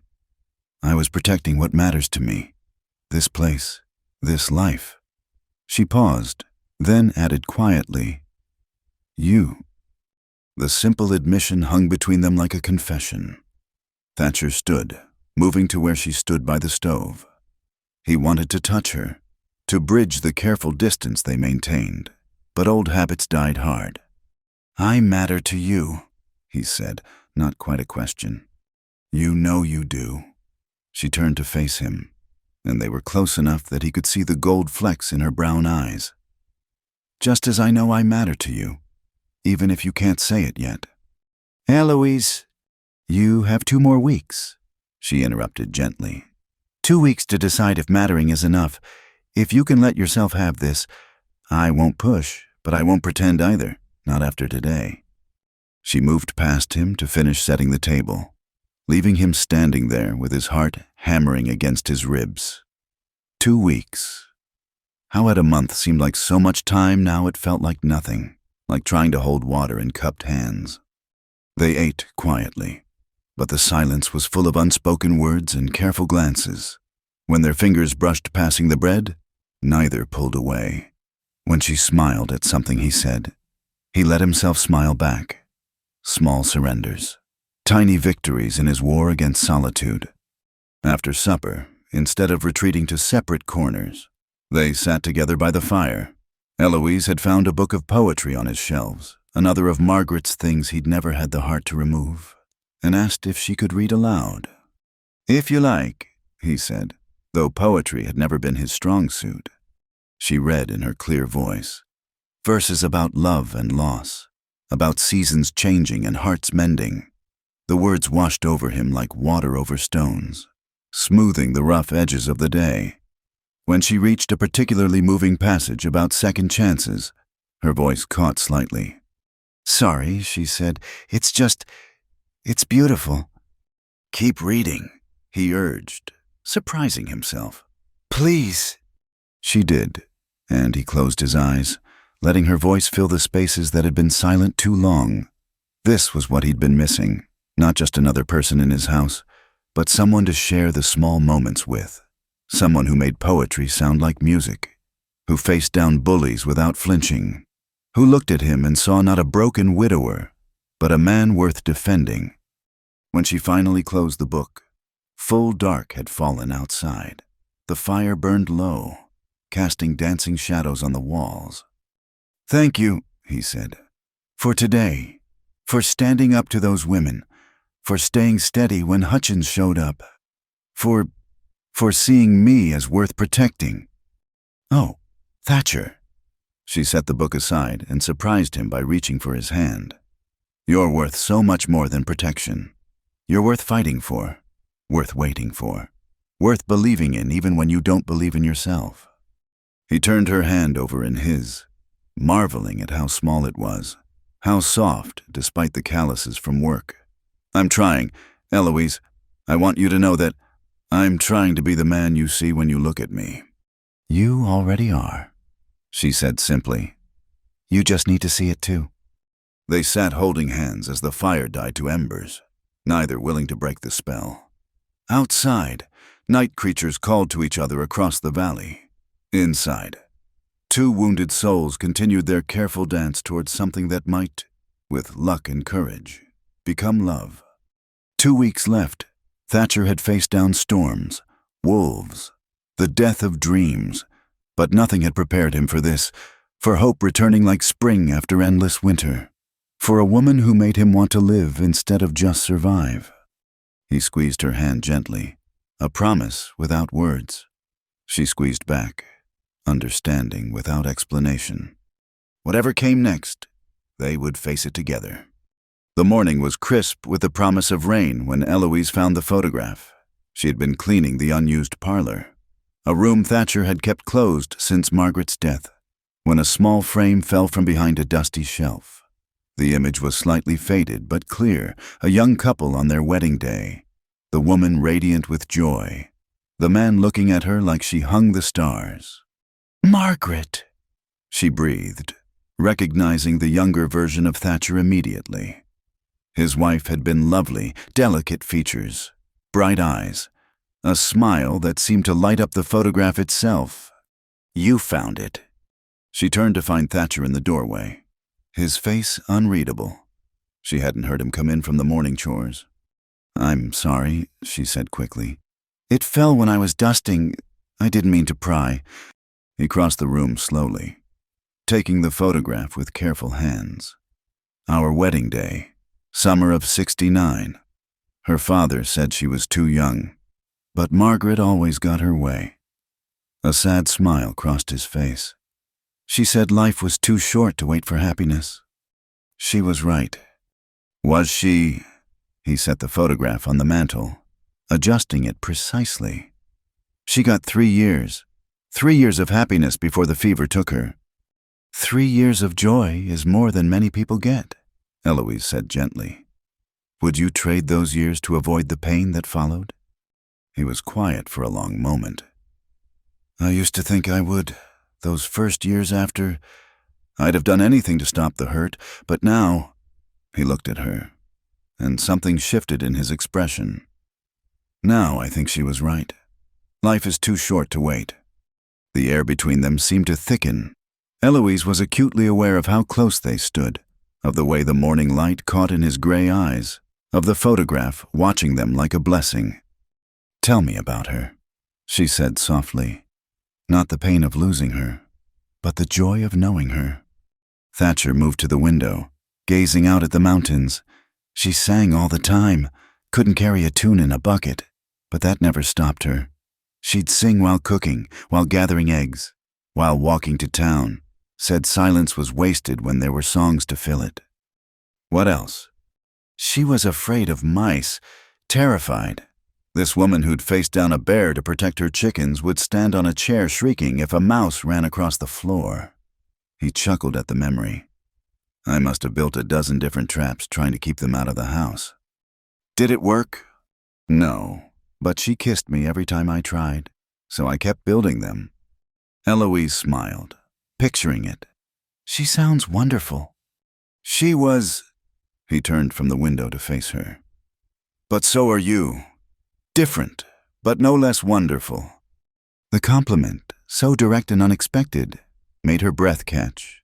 Thatcher... I've been thinking, he interrupted, seeming to need to say this before he lost courage. About walls and protection and the difference between honoring the past and being trapped by it.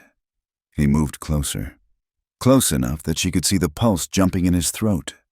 Margaret wouldn't want this me, hiding from life, afraid to feel again.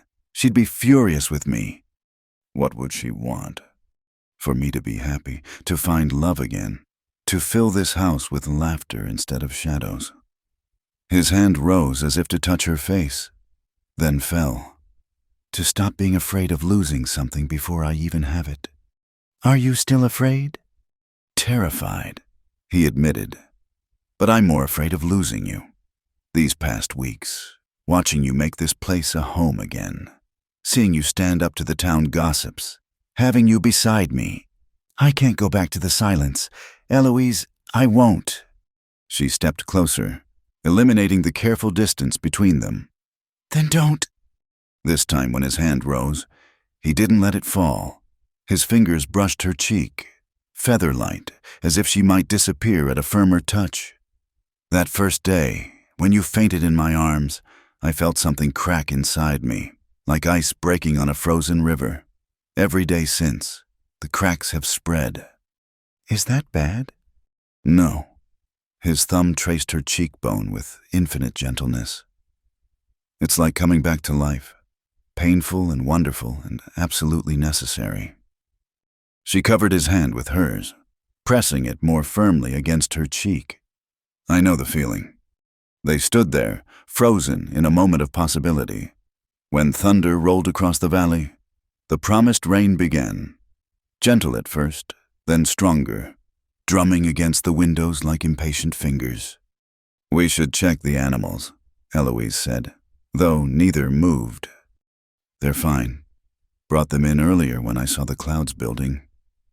His eyes never left her face. Eloise, I need to tell you something. About that night you were sick with fever. What about it? You called out in your sleep. Not just about the boarding house, but about other things. Darker things. His jaw tightened. I wanted to find that man, Garrett, and make him pay for every moment of fear he caused you. It's in the past. No, listen. He cradled her face in both hands now. You've been so strong, so brave, carrying those hurts alone, but you don't have to anymore. When I said I'd protect you, I meant from more than just rough men on the road. I meant from memories, from nightmares, from ever feeling powerless again. Tears slipped down her cheeks before she could stop them. "Oh, Thatcher!" "Don't cry," he said roughly, thumbs wiping the tears away. "Please don't cry. I can face down anything but your tears." "They're not sad tears," she managed. "No one's ever... I've been protecting myself for so long. I'd forgotten what it felt like to have someone else care enough to try." "I care." The words seemed pulled from him. "God help me. I care more than I thought possible. You've woken something in me I thought died with Margaret, and it's different but no less real, no less powerful." "Show me," she whispered. He studied her face for a long moment, reading the permission there, the invitation, then, slowly, giving her time to pull away, he lowered his head and kissed her.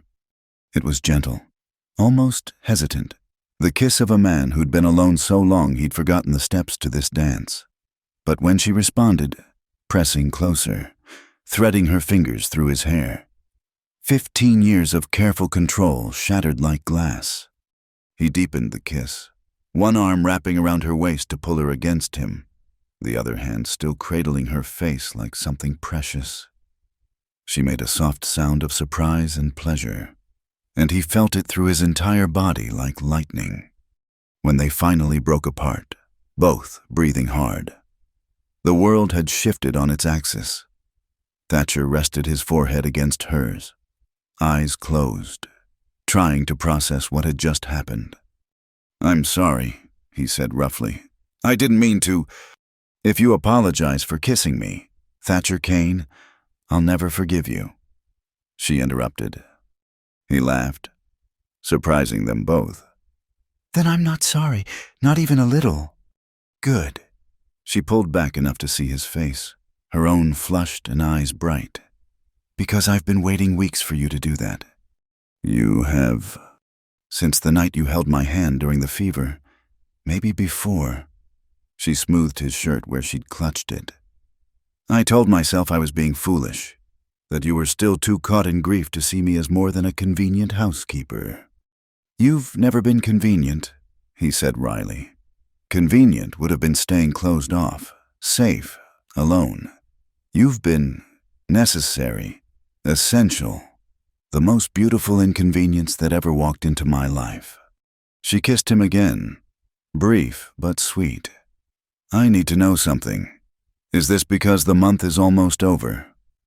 Are you kissing me because you feel obligated to make a choice?" "No." He framed her face again, needing her to understand. "I'm kissing you because I couldn't go another day without it. Because you've become the first thing I think of each morning and the last before I sleep. Because when those men threatened you, I knew I'd do anything, to keep you safe. Not out of obligation. Eloise, out of love." The word hung between them, heavy with significance. He hadn't meant to say it, not yet, but it had emerged as naturally as breathing. "Love," she repeated softly. "I know it's too soon. I know we barely know each other. I know 1,000 reasons why I shouldn't feel this way. But I also know that when you smile, my chest feels too small to hold my heart.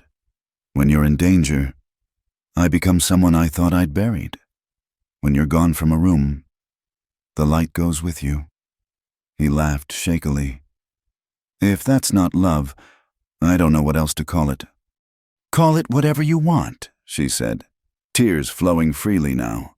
"Just don't take it back." "Never." He kissed her forehead, her cheeks, tasting salt and joy. "I'm done taking things back, done hiding, done pretending I don't need you like air." Thunder crashed overhead, making them both jump. The rain had become a deluge, turning the windows into sheets of water, but inside the parlor, with Margaret's photograph as witness, something new was being born from the ashes of old grief.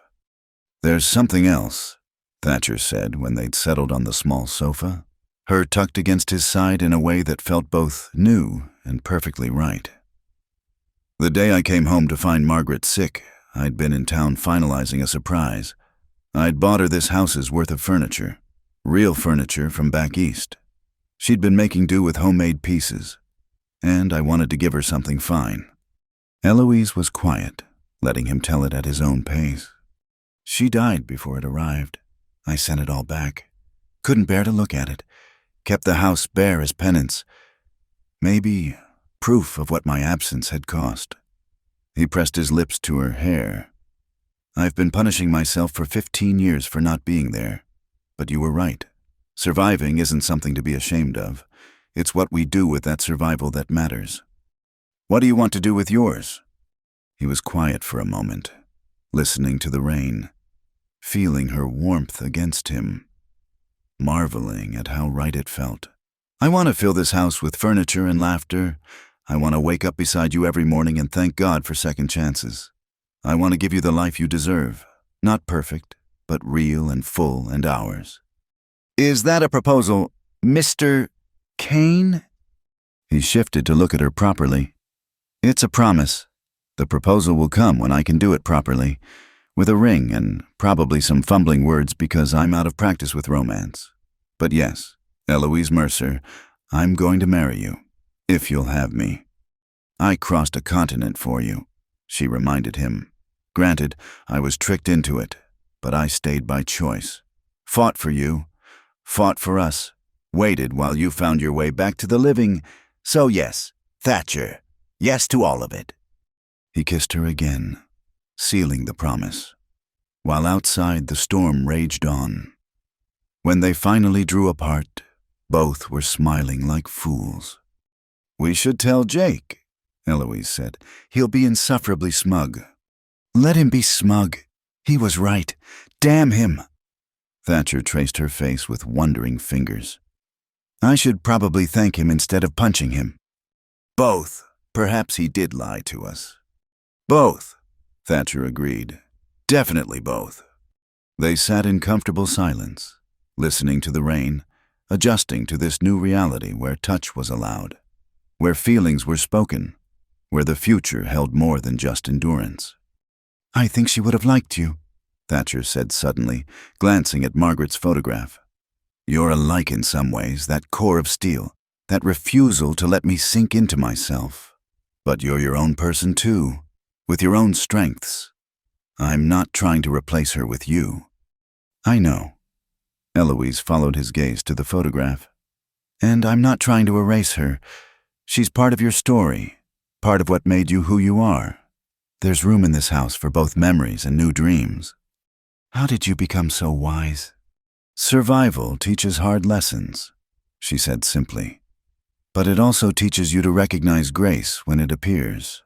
You're my grace, Thatcher, my unexpected salvation. And you're my resurrection, he replied. My proof that life can begin again, even after the longest winter. The rain was beginning to slack, sunshine breaking through the clouds in golden rays. The parlor, closed for so long, felt alive again, not with ghosts, but with possibility. What now? Eloise asked. Now we start living. Thatcher said, really living, not just existing. We order that furniture from back east. We invite Jake and Sarah for dinner so I can punch him and thank him in equal measure. We face down any gossips who have opinions about our choices. We build something new from the ruins of what was. I like the sound of that. Good, because I'm going to need help. 15 years of habits to break, a lifetime of fears to overcome. It won't always be easy. Nothing worth having ever is, she said. But we'll manage. Together. Together. The word that had terrified him for so long now sounded like a promise, like hope, like home. As if in agreement, the sun broke fully through the clouds, flooding the parlor with light. Margaret's photograph gleamed in its frame, and Thatcher could almost imagine her smiling. Not the frozen smile of the picture, but the real one, full of mischief and joy, approving, blessing, letting go. He pulled Eloise closer, marveling at the solid reality of her, at the future stretching before them bright with possibility. The month she'd given him wasn't over, but the decision was already made.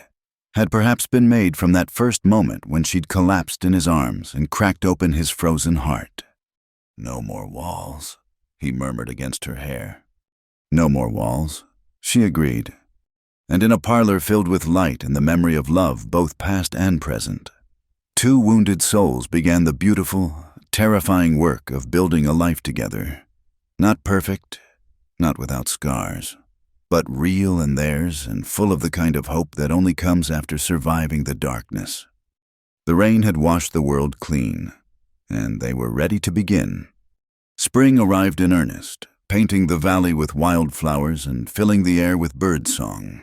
The ranch that had once felt like a fortress of solitude now hummed with life and purpose.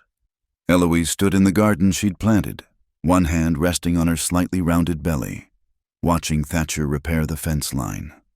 3 months had passed since their wedding, a simple ceremony in the Millwater church with Jake and Sarah as witnesses, Reverend Daniels smiling as he pronounced them man and wife.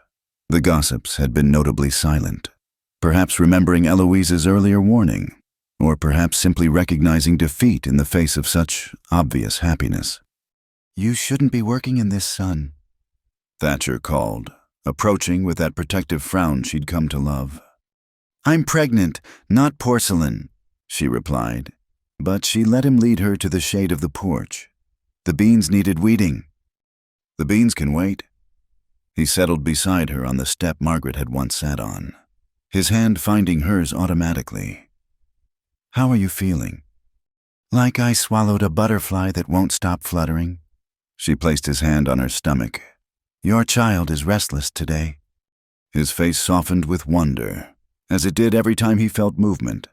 "Our child," he corrected. "Our miracle." It had been a shock, discovering her pregnancy so soon after the wedding. But as Thatcher had said that night, holding her while she processed the news, perhaps it was fitting.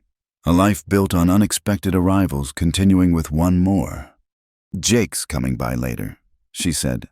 "Sarah wants to plan a quilting bee for the baby." "Jake." Thatcher shook his head with a rueful smile. "Never lets me forget he was right. Does he?" "You did punch him at the wedding reception." "Lightly, and I thanked him after." He pulled her closer, and she rested her head on his shoulder. "Best punch I ever threw, since it led to the best thank you I ever gave." They sat in comfortable silence, watching the mountains that no longer seemed like prison walls but protective arms around their growing family. The house behind them bore new touches, curtains at the windows, flowers in window boxes, the furniture from back east that Thatcher had finally ordered filling rooms that had stood empty too long. "I've been thinking," Eloise said, "about names." "Oh, if it's a boy, I'd like to call him James. After Jake, James Monroe has been a good friend, even if his methods were unconventional." Thatcher chuckled. "He'll be insufferable. But yes, James is a good name. And if it's a girl..." Eloise was quiet for a moment. "I thought, Margaret, if that wouldn't be too painful." He turned to look at her fully. "You'd name our daughter after my first wife. She was part of your journey to me," Eloise said simply. "Without her, without that love and loss, you wouldn't be who you are. And I love who you are. All of it, including the parts she shaped. Have I told you today that you're extraordinary? Only twice. You're slipping. Mr. Kane." He kissed her temple. Margaret would be honored, and probably amused at the strange paths life takes. A rider appeared on the road. Not Jake, but young Tom Henderson, son of the woman who'd gossiped so viciously about Eloise. "Mrs. Kane," he called, dismounting quickly. "Ma sent me. She's taken ill, and the doctor's away. She's asking for you." Eloise stood immediately. "What are her symptoms?" "Fever, chills. Can't keep nothing down. She's scared. Ma'am, said you'd know what to do, that you nursed folks at that boarding house." I'll get my supplies, Eloise said, already moving. Eloise, Thatcher caught her arm. The woman said terrible things about you, and now she needs help. She touched his face gently. That's what we do, Thatcher. We choose kindness, even when it's hard. Especially then. 20 minutes later, they were in the wagon heading to town. Tom riding alongside. Eloise had packed her herbs and remedies. The knowledge gained from nursing desperate girls through various illnesses now put to different use. Mrs. Henderson lay in her bed, face flushed with fever, fear replacing her usual hauteur. When she saw Eloise, tears spilled down her cheeks. I'm sorry, she whispered. The things I said, I'm so sorry. Hush now, Eloise said briskly, already assessing the situation. Save your strength. We'll talk about apologies when you're well. For the next 6 hours, Eloise worked tirelessly, cooling fever, administering willow bark tea, keeping vigil. Thatcher helped where he could, marveling at his wife's competence and compassion. By evening, Mrs. Henderson's fever had broken. You saved her life, Mr. Henderson said, voice thick with emotion. After everything, you still came. Anyone would have done the same. Eloise deflected. No, Mrs. Henderson said weakly from the bed. I wouldn't have. She reached for Eloise's hand. I was wrong about you. Wrong about everything. Can you forgive a foolish woman? Already forgotten, Eloise assured her. Rest now. I'll check on you tomorrow. The ride home was quiet, stars beginning to pepper the darkening sky. Thatcher kept glancing at his wife. This woman who responded to cruelty with kindness, who built bridges where others would burn them. You're thinking very loudly, she said finally. Thinking about grace, he admitted. How you embody it. How lucky I am that Jake's letter brought you to my door. We make our own luck, I think. Or rather, we choose what to do with the chances life gives us. She leaned against him. I could have left after that first night. You could have driven me to town. We both chose differently. Thank God for difficult choices, he murmured. Back home, as Eloise prepared for bed, Thatcher stood in what would be the nursery. He'd started working on it in secret, a cradle carved by his own hands, shelves for toys and books, a rocking chair by the window where Eloise could sit with their child and watch the mountains.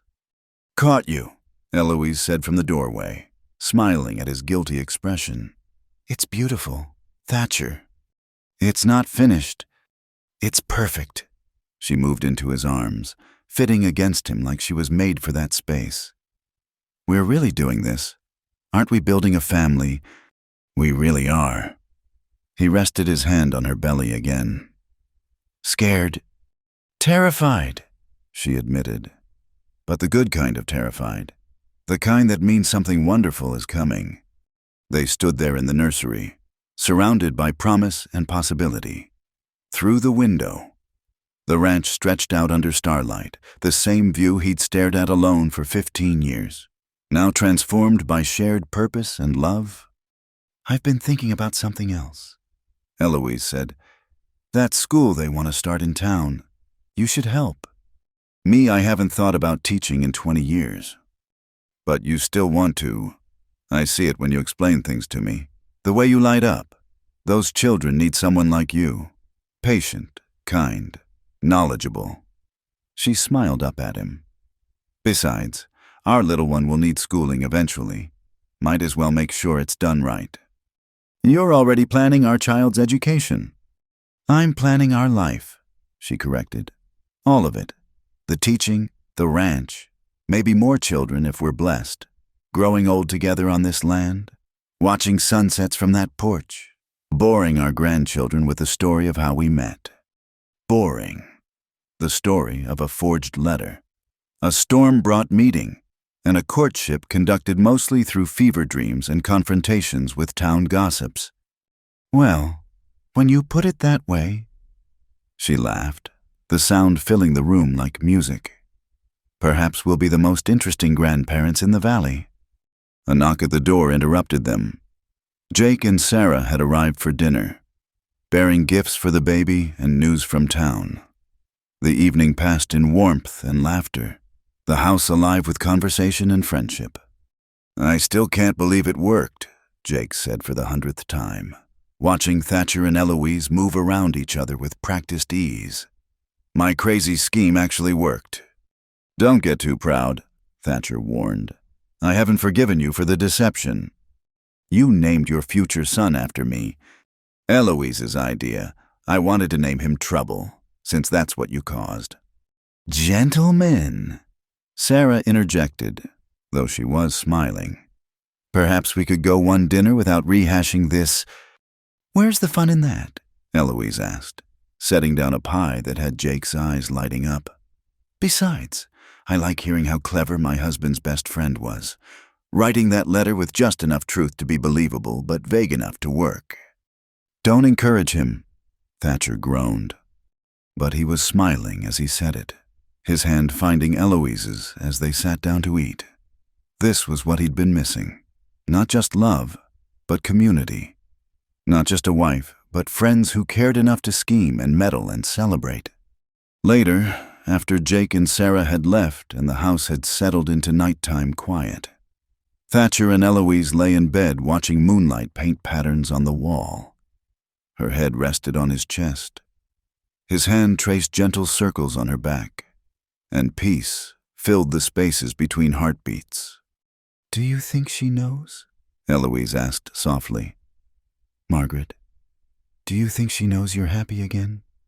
Thatcher considered this, thinking of dreams where Margaret smiled and waved before fading into light, of moments when the wind felt like blessing, of the way Eloise's presence had made the house feel whole instead of haunted. "Yes," he said finally. "I think she knows, and I think she's glad." "Good." Eloise shifted to kiss him softly. "Because you deserve happiness, Thatcher Kane. You deserve every bit of joy this life can offer." "I have it," he assured her. "Right here, right now, everything I never knew I needed, delivered by mistake and kept by choice." "The best mistake," she agreed sleepily. "The very best." Spring gave way to summer, summer to autumn, and on a crisp October morning when the aspens burned gold on the mountainsides, Margaret Eloise Kane was born. She had her mother's copper hair and her father's gray eyes, and her first cry filled the house with a sound Thatcher had thought he'd never hear again. New life, fresh hope, future unfolding. "She's perfect," he whispered, holding his daughter while Eloise recovered her strength. "Absolutely perfect." "Like her father," Eloise said, tired but radiant. "Like her mother," he corrected, bringing the baby to her, strong and brave and beautiful. As Eloise cradled their daughter, Thatcher sat on the bed beside them, one arm around his wife, his whole world contained in this moment. Outside, the ranch waited, chores to be done, fences to mend, life to be lived. But inside, in this room where love had triumphed over loss and hope over heartache, time stood still. "Thank you," he said quietly. "For what?" "For answering a letter you thought I wrote. For staying when you learned I didn't. For seeing through my walls to the man underneath. For being patient and stubborn and brave. For all of it." "Thank you," she replied. "For catching me when I fainted. For giving me shelter in more ways than one. For learning to live again, even when it hurt. For choosing us." Little Margaret made a soft sound, and both parents looked down at her with wonder. This child who would grow up surrounded by love, who would know both her namesake's story and her own, who would run through meadows where her father had once walked alone and plant gardens with her mother's guiding hands.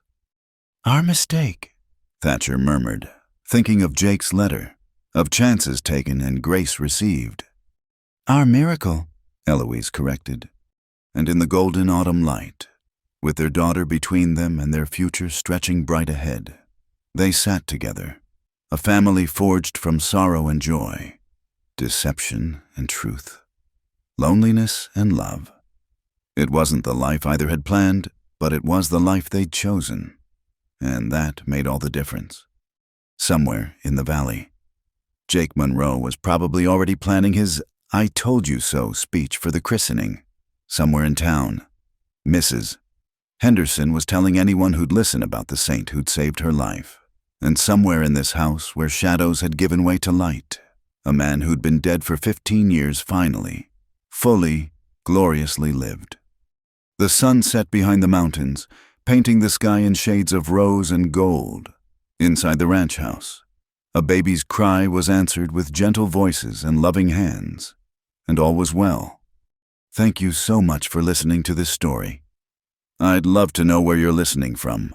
Please share in the comments below so we can connect and discuss your thoughts about Thatcher and Eloise's journey.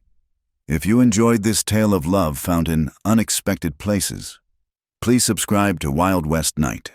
Give this video a like, and hit that hype button to help more people discover these stories of the American frontier. Your support means the world to me.